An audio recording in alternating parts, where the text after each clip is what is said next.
दिल्ली का कंझावला केस आपको याद होगा। अंजलि नाम की एक लड़की थी जिसे कार से घसीटने की खबर आई थी, जिसने पूरी राजधानी को या कहें कि पूरे देश को हिलाकर रख दिया था। और इस मामले में आज दिल्ली पुलिस चार्जशीट फाइल करने जा रही है। इसमें 7 आरोपियों के नाम शामिल किए गए हैं। पुलिस हत्या की धारा के तहत चार्जशीट फाइल करने जा रही है। इसके अलावा इसमें सबूत मिटाने की धारा 201 भी लगाई गई है। पुलिस ने अपनी चार्जशीट में कुल 7 आरोपियों में से 4 के खिलाफ हत्या का आरोप लगाया है। ये 4 वो लोग हैं जो दुर्घटना के वक्त उस गाड़ी के अंदर ही मौजूद थे। इनके नाम अमित खन्ना है, कृष्णा, मिथुन और चौथा नाम है मनोज मित्तल। सूत्रों के मुताबिक पुलिस के हाथ कुछ ऐसे इंपॉर्टेंट सीसीटीवी फुटेज भी लगे हैं जिससे यह बात साफ होती है कि जो दुर्घटना के स्पॉट के कुछ ही दूरी पर आरोपियों को यह तो पता लग चुका था कि अंजलि उनकी कार के नीचे फंसी है। उनकी कार के नीचे कोई ना कोई इंसान तो है। बावजूद इसके उन्होंने कार रोकी, नीचे देखा और फिर अंजलि को बचाने की कोशिश नहीं की, उसे घसीटते चले गए।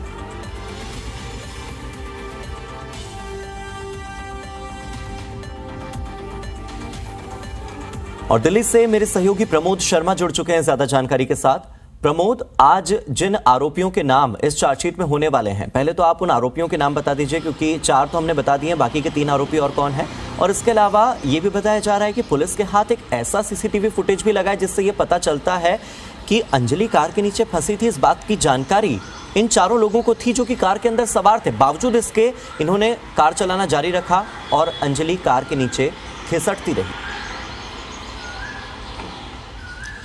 बिल्कुल, ये 4 लोग हैं जिनके नाम अभी आपने बताए। इन 4 के ऊपर हत्या की धारा के तहत आज चार्जशीट फाइल की जाएगी।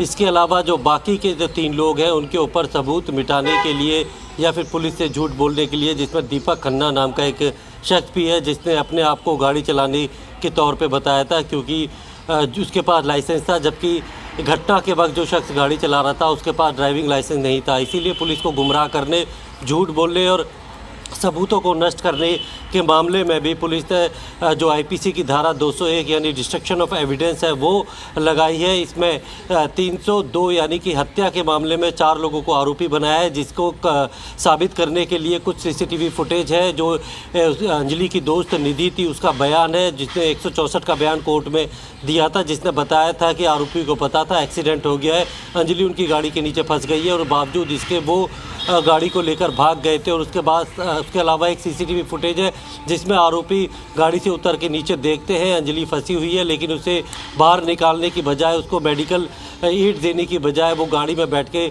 भाग जाते हैं। कुल 2 घंटे तक 12 किलोमीटर के दायरे में वो गाड़ी को घुमाते रहते, जिसकी वजह से अंजलि की दर्दनाक मौत हो गई। और आज इस चार्जशीट को दाखिल करना इसलिए भी अहम हो जाता है क्योंकि जो आरोपियों को गिरफ्तार किया था उसको आज पूरे 90 दिन हो जाते हैं।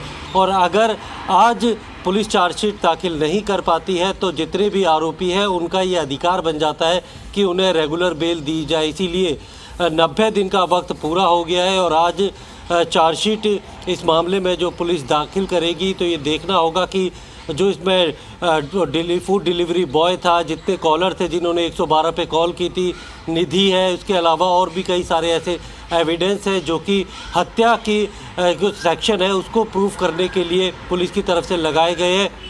काफ़ी ज़्यादा टेक्निकल और जो साइंटिफिक इन्वेस्टिगेशन है वो पुलिस के द्वारा की गई थी। हालांकि शुरू में इसमें जो है हत्या की धारा नहीं जोड़ी गई थी, लेकिन बाद में गृह मंत्रालय के हस्तक्षेप के बाद इसमें हत्या की धारा जोड़ी गई थी। कुल 7 में से 5 आरोपी अभी जेल में हैं, जबकि 2 लोगों को ज़मानत मिल चुकी है जिनके ऊपर धारा 201 यानी सबूतों के से छेड़छाड़ करने का आरोप है।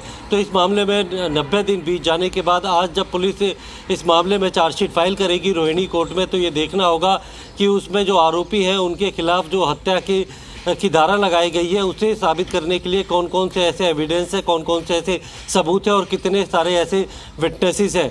क्योंकि आज अगर पुलिस जो है ये चार्जशीट फाइल नहीं कर पाती है, अगर इसमें 1-2 दिन का वक्त और पुलिस ले लेती तो जितने भी आरोपी जेल में है कानून के मुताबिक उनका ये अधिकार बन जाता है कि कोर्ट उनको बेल दे दे, क्योंकि 90 दिन का वक्त के अंदर ही पुलिस को चार्जशीट फाइल करनी होती है। और आज पर प्रमोद, आप मुझे एक अंतर बताइए। प्रमोद, एक अंतर आप मुझे बताइए कि जैसे शुरू में इसे गैर इरादतन हत्या कहा जा रहा था, अगर जो पक्ष है आरोपियों का, वो तो यही साबित करना चाहेगा वकील की ये तो गैर इरादतन हत्या थी। तो जिन आरोपियों पर यह आरोप है कि उन्होंने अंजलि नाम की एक लड़की को बेरहमी से मार डाला, कई किलोमीटर दूर तक घिसटते रहे, ये मालूम होते हुए कि उनकी कार के नीचे एक इंसान है, इन आरोपियों पर अगर गैर इरादतन हत्या के चलते केस चलता है तो आगे चलकर क्या सजा इन्हें होगी? और अगर जैसा पुलिस ने आरोप लगाया है कि यह तो हत्या थी, अगर हत्या की धाराओं में केस चलता है और कोर्ट इसे साबित करता है तो सजा क्या होगी?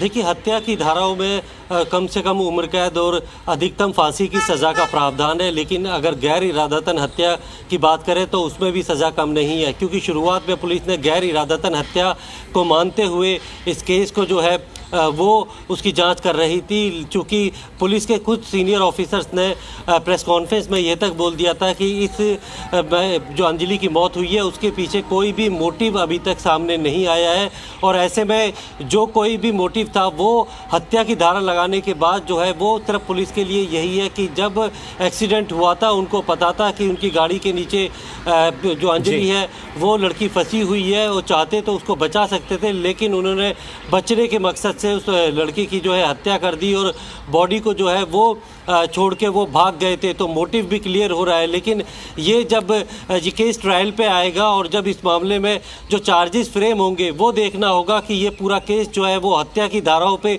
जो आगे चलता है या फिर इसे गैर इरादतन हत्या मानकर इस केस को प्रमोद, और जब ये केस सामने आया था और इस पर जब मीडिया में लगातार खबरें आ रही थी तब इस केस में काफी सारे एंगल्स थे प्रमोद, तब इस केस में काफी सारे एंगल्स थे और तब निधि भी अपना बयान बार बार बदल रही थी, तब ये ऐसा आसान सा केस नहीं लग रहा था, लेकिन अब जिस तरह से इसे फ्रेम किया गया है ये बहुत ही ओपन एंड शट केस नजर आ रहा है। वाकई यही सच है जो पुलिस ने अपनी चार्जशीट में लिखा है या जो पुलिस चार्जशीट में फाइल करने वाली है, तो हम उम्मीद करते हैं कि जल्द ही इन आरोपियों के खिलाफ दोष साबित होगा और अंजलि के गुनहगारों को जल्द ही जेल की सलाखों के पीछे भेजा जाएगा। बहुत बहुत शुक्रिया प्रमोद इस जानकारी के लिए।